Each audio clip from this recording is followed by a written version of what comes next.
అందరికీ ప్రైజ్లాడండి. ఈ ఉదయకాలాన్ని బట్టి మరి యొక్క ఉదయకాలము మీతో కలుసుకునేందుకు దేవుడు నాకు ఇచ్చినటువంటి మహా కృపను బట్టి దేవుని నామానికి మహిమ ఘనత ప్రభావములు కలుగును గాక. మీరు బాగున్నారని, దేవుని ఎందు ఆనందిస్తున్నారని నేనైతే విశ్వసిస్తున్నాను. అంటే ఇది మన యాత్ర దినము. ఈ లోకాన్ని విడిచి ఒక దినం పోవలసి ఉంది. అయితే అక్కడికి వెళ్ళేటప్పటికి మనతో మనం చేసేటువంటి ఈ యొక్క మంచి క్రియలు, ఈ నీతి క్రియలు మనతో వస్తాయనేటువంటి మాట లేఖనం చెప్పబడుతుంది. కాబట్టి ఈ లేఖనంలో చెప్పబడిన ప్రతి మాట దేవుడు ఆమెన్, అవును ఆమెన్గా నెరవేరుస్తాడు. కాబట్టి మనం విశ్వసించి మనము యాత్ర దినాల్లో ఎక్కడ సడగకుండా గొణగకుండా దేవుని యందు నమ్మిక ఉంచి ఎలాంటి పరిస్థితుల్లోనైనా చాలిన మన దేవుడు ఉన్నాడని నమ్మకంతో ముందు కొనసాగుదాము. మన ప్రతి పరిస్థితి దేవునికి అప్పగించుకుంటాము. గొప్ప సంతోషం, సమాధానం పొందుకుంటాము. దేవుని కృప మనల్ని బలపరచుగాక. చూడండి, నిన్న దినం మనము బోయాజును గురించి, రూతుని గురించి ధ్యానించాము. రూతు యొక్క క్యారెక్టర్, బోయాజు యొక్క క్యారెక్టర్ని చూసాము. ఆయన ఎంతో మంచివాడైంది, ఆమె పట్ల దయ కలిగి ఆమె కూడా ఆమె యొక్క క్యారెక్టర్ని లూజ్ చేసుకోకుండా ఆమె కూడా ఎంతో వినయంతో విధేయతతో ఉన్నందుకు దేవుని యొక్క కనికరాన్ని పొందుకొని పరాయి దేశం నుంచి వచ్చి కూడా ఈ యొక్క దేశంలో తన భర్తను పోగొట్టుకొని ఒక ముసలి అత్తమ్మతో తను ఉండేటప్పుడు దేవుని యొక్క కృప, ఆమెకు ఉండేటువంటి ఔన్నత్యాన్ని చూసి, ఆమెలో ఉండేటువంటి ఆ మంచి మనస్సును చూసి దేవుడు బోయాజుకు ఒక భార్యగా ఇవ్వటము మనం చూసాము. కాబట్టి దేవుడు యథార్థవంతులను ఖచ్చితంగా చూస్తుంటాడు, వాళ్ళకి న్యాయం చేస్తాడు. మనం అనుకుంటా వెంటనే, కాకపోతే ఏం దేవుళ్ళే ఈ రోజు చెట్టోళ్ళకే ఈ రోజులు ఉన్నాయి కానివ్వండి, మంచోళ్ళకి లేవు అనుకుంటాం. లేదు లేదు, దేవుడు యథార్థవంతులను ఖచ్చితంగా బలపరుస్తాడు. అయితే మనము ఖచ్చితంగా లోబడి కొంచెం ఓపికతో చూసినప్పుడు దేవుడు కార్యములు బహు ఆశ్చర్యకరంగా ఉంటాయి అన్నమాట. కాబట్టి దేవునితో నడిచేటువంటి మనము అనుదినము దేవుని ఆనందిద్దాము. ఈ యొక్క బోయాజు, ఈ యొక్క రూతు ఏ విధంగా దేవునికి లోబడి ఒక మంచిగా ఈ లోకంలో వాళ్ళ యొక్క వంశంలో ప్రభువుని యేసుక్రీస్తు వచ్చుకము దేవుడు ఏ విధంగా ఆ యొక్క కార్యము, ఆ యొక్క ప్రణాళికను సిద్ధపరిచాడో మనం ముందు ఉండేటువంటి వీడియోలో చూద్దాము, నేర్చుకొని తెలుసుకున్నాము. అయితే ఈ దినము 1వ సమూయేలు, అంటే సమూయేలు గ్రంథము అనేటువంటివి ఈ యొక్క గ్రంథంలో 2 ఉంటాయి. 1వ సమూయేలు గ్రంథం అనేది ఉంది. ఈ 1వ సమూయేలు గ్రంథం అంటే అప్పటి వరకు ఈ యొక్క ఐగుప్తులు 430 సంవత్సరములు అరణ్యంలో వచ్చేసిన తర్వాత వాళ్ళు ముందు వాళ్ళకి కావాల్సినటువంటి దేవుడు ఇస్తానన్నటువంటి ఆ పాలు తేనెలు ప్రవహించిన దేశాన్ని వాళ్ళు యెహోషువ నాయకత్వంలో పొందుకున్న తర్వాత వాళ్ళు అంతటితో గమనించకుండా మరలా రిపీట్ పాపంలో చేస్తూ వస్తారు. మరలా వాళ్ళకి నాయకుడు లేని సమయంలో మాకు న్యాయాధిపతి కావాలని కోరుకుంటారు. అప్పుడు మరలా దేవుడు మనం న్యాయాధిపతుల్లో చూసినట్లు ఆ న్యాయాధిపతులందరూ వాళ్ళకు నియమింపబడిన తర్వాత మరలా వాళ్ళు న్యాయాధిపతులు అయిపోయిన తర్వాత మాకు అట్లా కాదు, మాకు ప్రవక్తలు కావాలని మళ్ళా ఎలుగెత్తి మళ్ళా వాళ్ళు ప్రార్థన చేస్తారు. అప్పుడు దేవుడు వాళ్ళ కొరకు మొదటి ప్రవక్తగా సమూయేలుని లోకానికి ఆయన పంపిస్తాడనమాట. ఈ సమూయేలు యొక్క పుట్టుక ఎలా ఉందంటే, వాళ్ళ తల్లి, అంటే వాళ్ళ తండ్రి ఎవరంటే ఎల్కానా అనేటువంటి ఆయన పెద్ద రిచ్ మ్యాన్ గా ఉంటాడు. ఆయనకి 2 భార్యలు. పెద్ద భార్య పేరు హన్నా, రెండో భార్య పేరు పెనిన్నా. 2 భార్యలు ఉంటే ఈ పెద్ద భార్య మొత్తం మేనేజ్మెంట్ ఇంటికి చేస్తుంటది. ఆ పెద్ద భార్య పట్ల ఆయనకు చాలా గౌరవం ఉంటుంది. అయితే వాళ్ళు ప్రతి సంవత్సరము రామా అనేటువంటి ప్రదేశంలో ఒక షిలోహి అనేటువంటి మందిరం ఉంటది. అక్కడికి వాళ్ళు వచ్చి ప్రతి సంవత్సరం వాళ్ళకి పంటలు వచ్చిన తర్వాత వచ్చి మొక్కుబళ్ళు చేసుకొని ఆ మొక్కుబళ్ళు చెల్లించి వెళ్ళేటువంటి ఆనవాయితీ వాళ్ళకు ఉంటుంది. అదే విధంగా ఒక సంవత్సరం మరలా అదే సంవత్సరం వస్తారు అక్కడికి. వచ్చినప్పుడు ఏమైతే హన్నా చాలా బాధపడుతూ దిగులుతూ ఉంటుంది.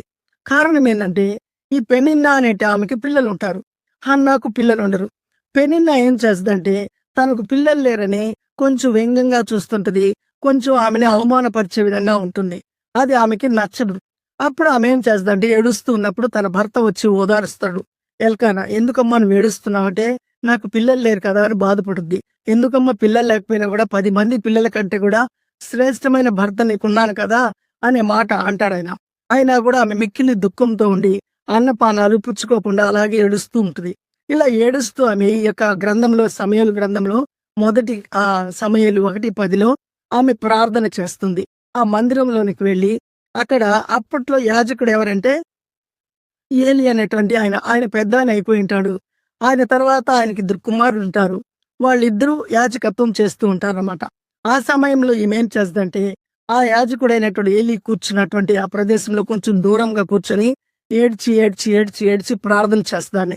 ఆమె అలా ప్రార్థన చేసేటప్పుడు ఆయన అంటాడు, ఈమెదో బాగా ద్రాక్షారసము ఆ యొక్క మద్యపానం తీసుకొని ఆమె మత్తురాలై ఉన్నట్టుందని ఆమెతో అంటాడు. ఎందుకు నువ్వు ఈ యొక్క మందిరంలోనికి ద్రాక్షారసము ఈ యొక్క మద్యపానం తీసుకొని వచ్చున్నావు, మత్తుగా ఉన్నావంటే, లేదయ్యా నన్ను అలా అనబాక, నేను అలాంటి దాని కాదు, నాలో చాలా దుఃఖం ఉంది, నా దేవుని దగ్గర నేను ప్రార్థన చేస్తున్నాను అని ఆమె అంటుంది.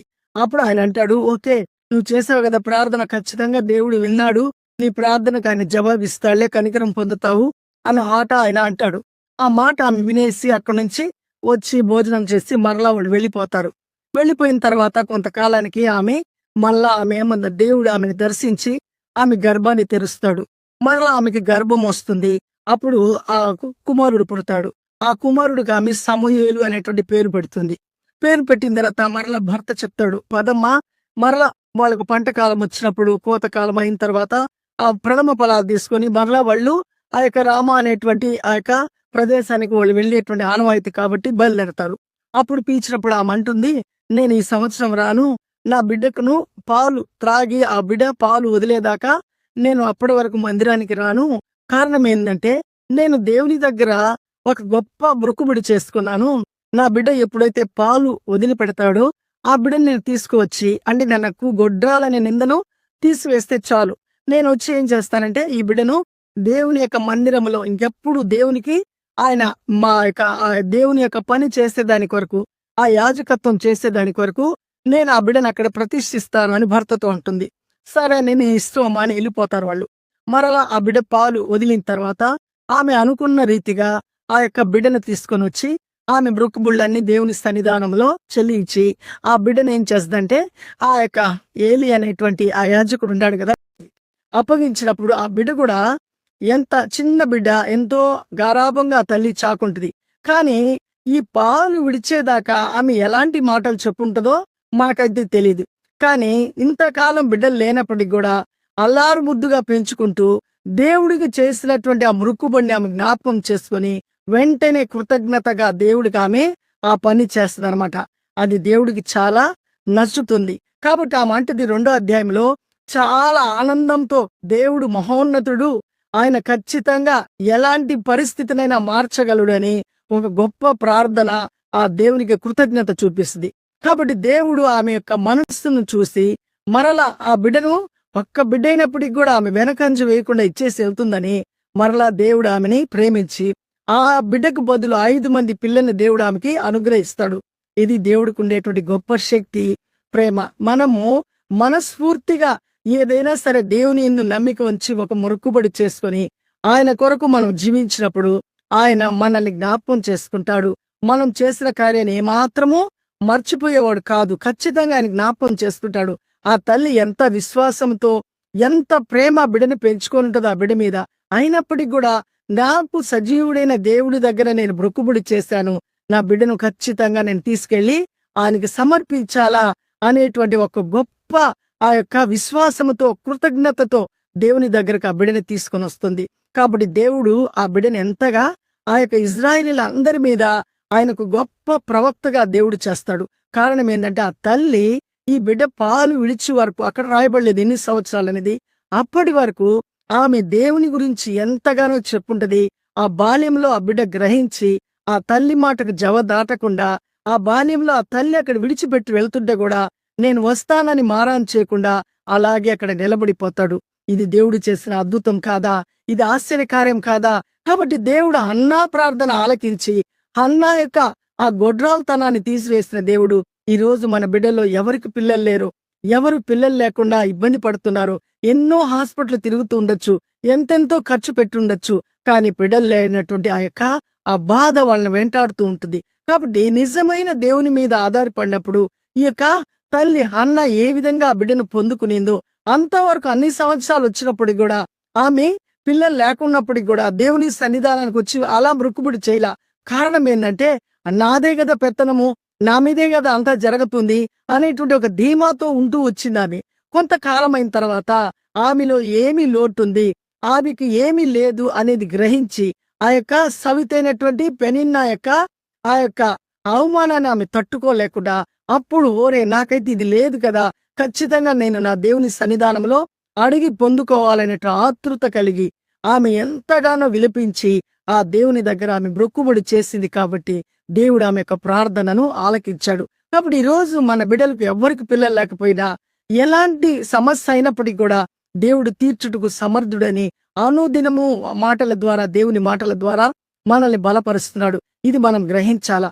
కాబట్టి మనం గ్రహించి ఇది ఏదో ఒక కథలాగుందని విడిచిపెట్టకుండా ఇది సత్యం, ఇది సత్యం, ఈ సత్యాన్ని మన హృదయపూర్వకంగా మన హృదయంలో దీన్ని మనం ఆహ్వానించి దీన్ని మనము ఈ సంపదను దాచిపెట్టుకొని మనము గన ఈ సంపదను వాడితే, దేవుని యందు విశ్వాసం ఉంచి నమ్మిక ఉంచి ముందుకు కొనసాగితే మన జీవితంలో అసాధ్యమైన అన్ని దేవుడు సాధ్యపరుస్తాడు. అలాంటి దేవుని మనము కలిగి ఉన్నాము. కాబట్టి మనం దేని గురించి చింతపడాల్సిన అవసరం లేదు.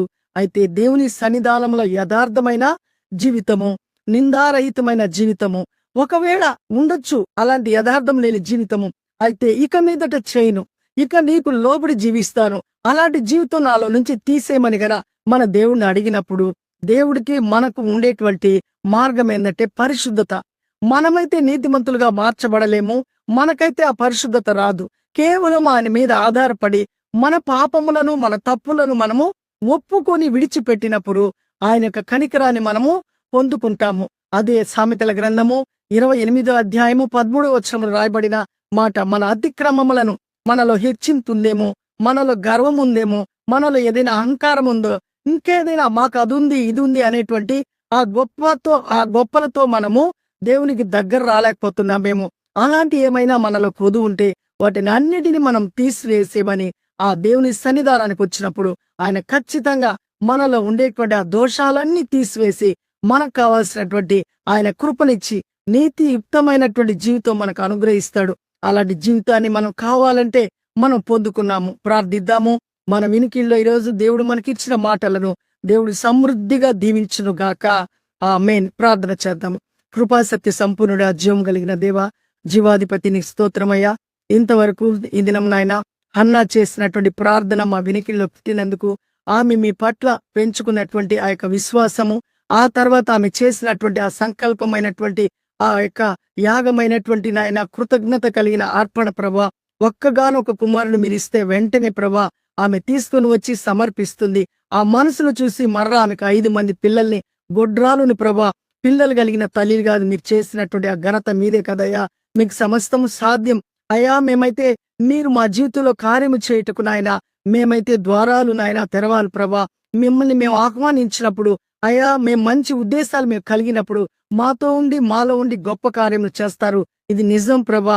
ఇది గ్రహించుటకు నీ బిడ్డల యొక్క అయా మనోనేత్రాలు తెరవండి. ప్రతి హృదయం ప్రభా నీ వైపు తిరుగునట్లు, ప్రతి చెవి నీ మాటలు వినున్నట్లు ప్రభా, ప్రతి ఒక్కరూ నీ మాటలు అన్వయించుకున్నట్టు ప్రభా కార్యం జరిగించి బలపరచమని, ఏ కుటుంబంలో ఏ బాధ, ఏ రోదన, ఏ బలహీనమైన పరిస్థితుల చేత పీడించబడుతున్నారో వాటి అన్నింటి నుంచి విడిపించి నీ కృపతో నింపి అయా వారందరి అవసరతలు అక్కర్లు తీర్చి మీరే మహింపరచబడమని యేసయ్య పరిశుద్ధ నామములో అడిగి బ్రతిమాలు వేడుకుంటున్నారు పరమ తండ్రి. ఆమేన్, ఆమేన్. అందరికీ ప్రైజ్ రాడండి. షాలోం. దేవుడు మనకు తోడై ఉండునుగాక. మరి ముఖ్యంగా సబ్స్క్రైబ్ చేస్తున్నారు, ఇందుని బట్టి దేవునికి మహిమ కలుగునుగాక. ఎందుకంటే ఇది మన ఛానల్. మనము ఈ యొక్క సత్యాన్ని మనము తెలియచేయాల్సినటువంటి బాధ్యత మన అందరి మీద ఉంది. లైక్ చేయండి, షేర్ చేయండి. ప్రతి ఒక్కరూ ఆనందంతో, సమాధానంతో, సంతోషంతో జీవిస్తూ ఈ సంతోషానికి కారణం మన దేవుడని మనము విశ్వసించినట్లు అనేకులను విశ్వసింపచేద్దాము. మరలా దేవుడు మనకు సమయం రేపిచ్చు వరకు మీకును నాకును దేవుడు తోడై ఉండునుగాక. ఆమేన్. షాలోం.